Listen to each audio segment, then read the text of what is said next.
Le match de football se décide souvent au milieu de terrain. La bataille au centre du terrain contribue grandement à dicter qui aura les derniers mots. Par conséquent, les milieux de terrain sont l'un des facteurs les plus importants du football. Le milieu de terrain ne peut pas être couvert ou patrouillé par un individu. Il doit y avoir une unité de milieu de terrain, chacun ayant une tâche qui lui est propre. Il y a des milieux de terrain défensifs qui claquent sans relâche sur les talons de l'opposition, interrompent leur jeu et récupèrent la position de son équipe. Ensuite, il y a les milieux de terrain centraux qui faufilent hors des espaces restreints, gardant le ballon en mouvement avec leurs passes précises. Ils sont généralement excellents balle au pied. Il y a aussi des milieux de terrain offensifs dont les tâches défensives sont limitées, qui ont la liberté d'aider la ligne de front dans leurs incursions dans les derniers tiers. Une unité de milieu de terrain a besoin de tout type de milieu de terrain. Il est difficile d'obtenir la combinaison parfaite, mais certaines équipes ont été et ont eu la chance d'avoir les joueurs parfaits à chaque poste. Sans plus tarder, jetons alors un œil sur ce trio de milieu de terrain, ce trio magique qui ont fait les gloires de beaucoup d'équipes, mais peut-être même les gloires de certaines sélections. Alors, bienvenue chez DAF Débrief, c'est parti. Didier Deschamps, Edgar Davis, Zinedine Zidane. La Juventus était une force avec laquelle il fallait compter sur les dernières années du XXe siècle. Au centre de leurs exploits, à l'époque, il se trouvait un trio de milieux de terrain composé de Didier Deschamps, Edgar Davis, Zinedine Zidane. L'équipe étoilée des Bianconeri, entraînée par Marcello Lippi, a atteint 2 finales de Ligue des Champions qu'ils ont malheureusement perdues 2 fois. Deschamps était excellent comme milieu de terrain défensif. Exceptionnel, lecture de jeu, qui fait aujourd'hui de lui un formidable entraîneur, lui a permis de déjouer avec brio les attaques adverses. Il était également bon avec le ballon, avec ses pieds, et aussi un distributeur fiable du ballon. Devant lui, le duo Edgar Davis et Zinedine Zidane. En parlant de Edgar Davis, le néerlandais était un milieu de terrain polyvalent, dont la ténacité, le dynamisme ont fait de lui peut-être l'un des plus grands de tous les temps. Il était non seulement doué pour récupérer le ballon, mais était également aussi fort et brillait grâce à sa vision de jeu et sa portée des passes.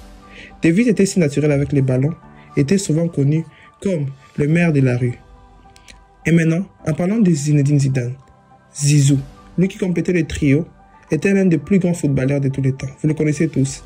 Il a patiné partout sur le terrain de football et il est difficile de trouver un milieu de terrain plus imaginatif que les Français.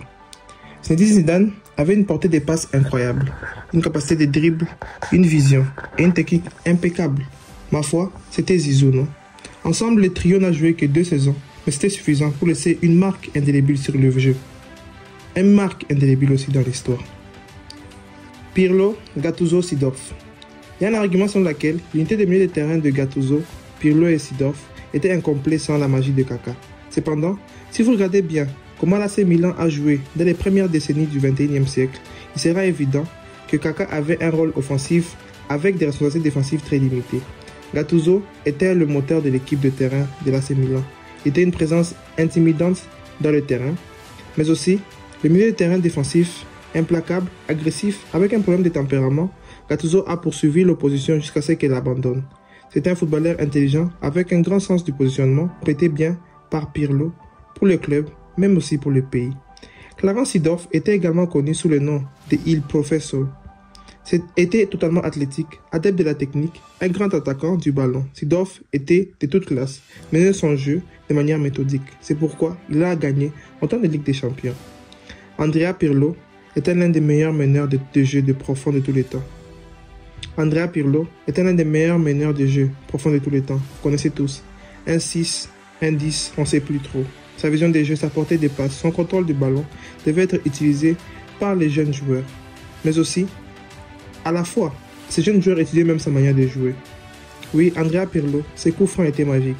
Ensemble, le trio a rapporté 2 titres de l'UEFA Champions League, 2 titres de Serie A, une Coppa Italia, 2 Super Coppa Italia, 2 Super Coupes de l'UEFA. Kroos, Casemiro, Modric. Alors là, nous commençons à toucher alors le plafond, petit à petit. La réalisation de Casemiro, Kroos et Modric sont impossibles à ignorer. Ensemble, le trio a dominé la Ligue des Champions comme un bébé. Alors, Casemiro a commencé comme milieu de terrain purement défensif, a perfectionné ses capacités techniques sous Zidane et est devenu le destructeur en chef du Real Madrid. Les Brésiliens sont non seulement doués pour récupérer les ballons, mais aussi pour les distribuer. Alors, avec lui, il y avait Toni Kroos et Luka Modric. Sont 2 des plus grands milieux de terrain centraux de l'ère moderne. Kroos s'occupe d'orchestrer les jeux en profondeur sans même transpirer. Il est l'un des passeurs les plus précis que le jeu ait connu. Oui, maintenant là vient le maestro. Luka Modric est tout aussi compétent sur le plan technique, mais il est également plus bon porteur du ballon. Il est totalement le partenaire idéal de Toni Kroos. Bien que les récents succès du Real aient également beaucoup à voir avec ses attaquants, nous rappelons bien de la BBC, mais les contributions de ces trios ne peuvent pas être négligées. Ensemble, Kroos, Modric et Casemiro ont remporté 3 titres de Ligue des Champions. Je vous en prie, 3 titres consécutifs de Ligue des Champions, mais aussi 2 titres en Liga. Oui, ces joueurs-là sont incroyables. Ils ont fait des saisons magnifiques, ils ont épaté tout le monde. Xavi, Iniesta, Busquets. Le tiki-taka au vrai sens du terme. Il ne devait avoir aucun débat. Aucun trio de milieu de terrain n'a frustré les oppositions et hypnotisé les fans de football aussi régulièrement que Busquets, Xavi et Iniesta. 3 des meilleurs milieux de leur génération ont su faire ressortir le meilleur de l'un de l'autre. Busquets a joué les rôles les plus profonds parmi les trois. Il était le pivot, mais qu'il ne soit pas construit comme un destructeur.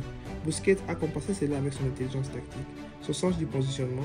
Il est également un milieu de terrain défensif techniquement très fort, aussi compétent que tous ceux que nous avons vus. Xavi et Iniesta étaient incapables de se débarrasser du ballon.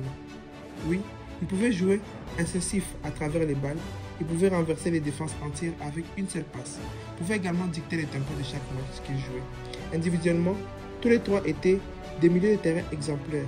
Ils étaient encore meilleurs ensemble. Ensemble, ils ont remporté plusieurs titres. Ils n'étaient pas ensemble que juste en étant dans l'équipe du Barça, mais aussi en équipe d'Espagne. Ils ont remporté 3 titres de Ligue des Champions, 5 titres en Liga, 3 Copa del Rey à Barcelone. Ils ont également joué en tant que trio de milieu de terrain pour l'équipe nationale. Xabi Alonso jouant à côté de Busquets dans un double pivot. Ça montre combien des fois cela était vraiment effrayant. Quand vous vous imaginez cela. Mais ils ont été tous efficaces et ont remporté 2 championnats d'Europe et la Coupe du Monde 2010 avec la Roma. Oui, ces milieux de terrain, on voit qu'ils ont été exceptionnels. Vous voyez combien de fois, eux ils dictent le tempo des matchs et ils changent des rencontres. Merci beaucoup d'avoir suivi cette vidéo. On se retrouve alors prochainement pour les prochaines vidéos. Alors prenez tout soin de vous. Et alors, ciao la famille.